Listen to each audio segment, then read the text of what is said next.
So the other mother comes straight out setting the tone for the rest of the movie. 1 minute in and she's already being a total maniac. Like, this is what you got going on in your spare time? Who hurt you? But then we see Coraline and her fam moving in and she sneaks right outside, wasting no time to check out the scenery, but there's jack shit here. So of course Coraline got straight to using her imagination. While she's out playing, she hears a scary noise and she starts running. I mean, that's okay, but why the hell is she running away from her house? If you're scared, turn around, go back inside. Judging off this scene alone, I already know Coraline finna go through hell in this one. As she keeps running away, she finds out the noise came from a cat. Coraline starts putting her guard down, but I'm like, hold on there, Coraline. That cat means bad luck. I'm sure she figured that out in 2 seconds. After almost running Coraline over, he starts asking her where she's from. And you know bro doesn't get out much, because I'm sure nearly killing them is not how you pick up girls. So then bro starts flexing his grandma owning Caroline's place, but he starts slipping up, talking about I'm surprised she rented that place out to someone with kids. Caroline says run that by me again, but he starts trying to dip, talking about he said too much. That would have been my cue. I would have single-handedly made my parents divorce. I'm not living here. These people in scary movies need to learn when to take hints. So now Caroline goes back inside. She's getting treated by her mom like a mistake, talking about Caroline, I don't have time for you. Don't trip. I'm sure the other mother will. Coraline goes in to see her father. Bro's eyes are literally bloodshot red. Whoever her parents work for is treating them like an anime studio. Jesus Christ, these niggas ain't getting no breaks. She squeaked one door and he immediately starts screaming, let me work. It's like her parents wanted her to start an adventure. The other mother was thinking, come on man, that's too easy. Since Coraline had nothing to do, she starts wandering around the house. She goes inside the bathroom and it's roaches in the tub, and they have brown water. They got Coraline out in the trenches. After looking around some more, Coraline finds a door to the other world. In her head, I know she was thinking, what a time to be alive. She thought finally she had something to do, but her mom opens it up and it's nothing but bricks. Coraline was devastated. Her imagination ran out a couple hours ago. She has no fuel left in the tank, especially when her father's cooking up shit like this. She can't eat. Nobody would touch that shit.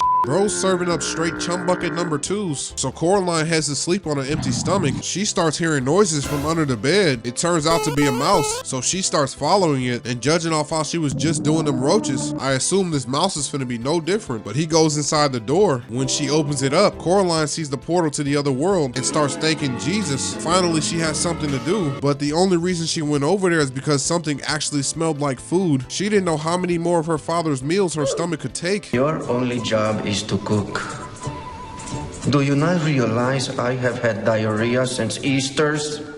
She goes inside the kitchen and she sees her mom with 2 buttons in her eyes. She starts talking about, you're not my mother. Okay, right. Now get the hell out of there. Why are we still in conversation? She even goes to talk to the other father. Like, what are you doing? And all it took was one song and she started feeling comfortable, but I'm not gonna lie. I understand why she stayed. That chicken did look like it smacked, but Coraline starts seeing how weird this place is and she starts trying to leave, but the other father snuck up on her talking about nah. But Coraline forgot all about that as soon as the door opened. Like, come on, Coraline, fight back. That shit not even that nice. Why the hell would I want a talking puppet? Have we not learned our lesson? So now Coraline goes to sleep and she wakes up back in the real world. She looked around in her room and immediately tried to run back. She saw that brick wall and was devastated once again. After seeing that, she went to find some entertainment. She goes to see her actor neighbors, and the first one she meets is a straight tweak, but he ends up telling her, don't go through that little door. Coraline, I'm telling you, listen to your elders. When she goes to talk to the next one, she's greeted by 3 big too fast dogs. Coraline sits down and the neighbor starts reading her future, talking about you're in terrible danger. Like, goddamn, Coraline, how many more signs do you need? Why would you still be going through that door? Like, as soon as she got there, she sees Wyborn mouth has been shut clean. The other mother was doing my boy like Deadpool, and Coraline's still walking around here like everything is fine. She spends the night in the other world again, and when she wakes back up, she sees her real mom has locked the door. As soon as she left, Coraline starts hunting for that key. She somehow finds it, then she starts happily galloping towards the door. The cats start looking at her like she can't be serious. 5 different people have told you not to do what you're doing.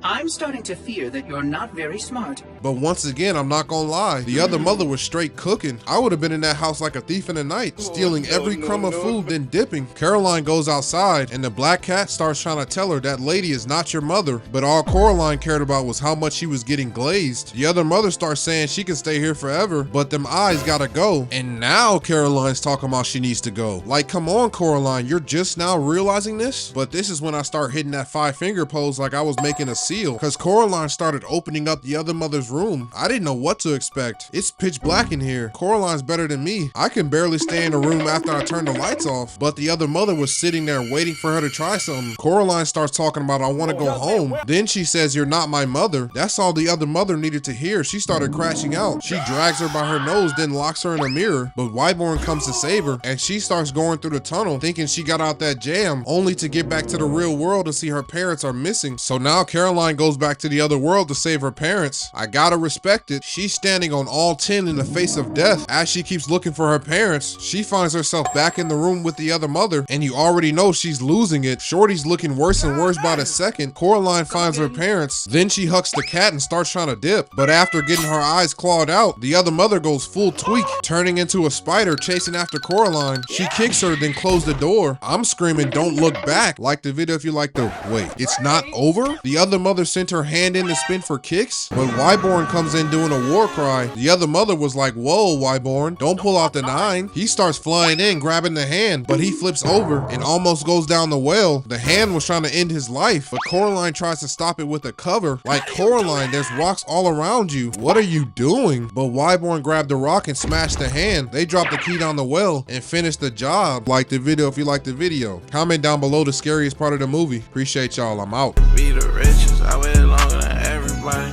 I probably told that hoe I miss it.